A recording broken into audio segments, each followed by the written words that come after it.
сайн байцгаана уу. Одоо энэ манай баян өндөр уулын үрд байдаг. Хотод найршаан гэдгээр алдартай. Эрдэнэчүүд төлөөрсөн байнга авч уудаг. Манайх бол тэнгэр дуусны дараа усны хор гарсан гэд. Тэнгэр дуусны дараа үрж ирж ингээд шанаа уудаг. Тэгээд ерөнхийдөө өдрийн хоолын моройнхоо хоолыг идчихэд манайхын уртхан талд гэр маань байдаг болохоор ингээд ойрхон таашаа алхаад ирдэг. За тэгээд нөхөр маань нөгөө харшаа ус хинжлээл яваад байдаг залуугийн бичлэгийг үзээд ер нь энэ хашаа нэг хоёулаа яа саханцар хорхоо байна уу гоо юу гэдгийг үзье гэдэг. Ингээд ирсэн юм аа. Миний цаад юу га?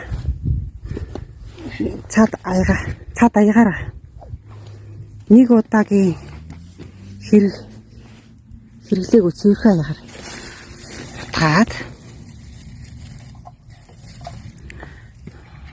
тэгээд савргаа инэ.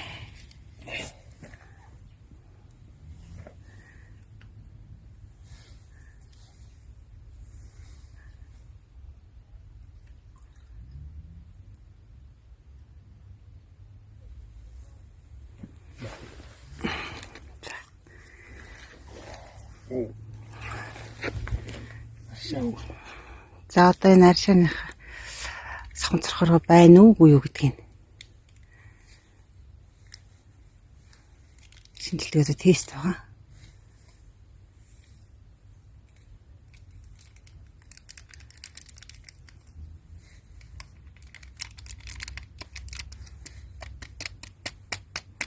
За тэгээд энийг яагаад